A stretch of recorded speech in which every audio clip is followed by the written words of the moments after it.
የነጻነት ተጋድሎ ከፋሽስት ወረራ ዋዜማ ጀምሮ አያሌ የጦር ሜዳ ጀግኖችን ሲያፈራ ከቆየው ከታሪካዊ የገነት ጦር ትምህርት ቤት ለ39ኛ ጊዜ ተመርቃችሁ ለምትወጡ ውጭ መኮንኖች የሚገባችሁን የማዕረግና የምስክር ወረቀት ለመስጠት በመካከላችሁ በመገኘቴ የሚሰማኝን ልዩ ኩራት ልገልጽ እወዳለሁ።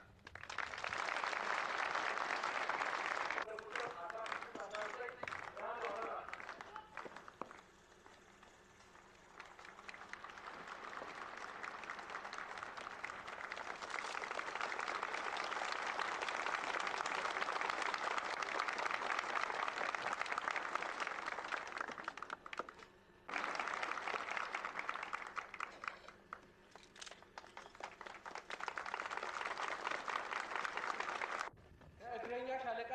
አንደኛ በመሆን የጦር ትምህርት ቤቱ አርማ ተሸላሚ ጭሞኮን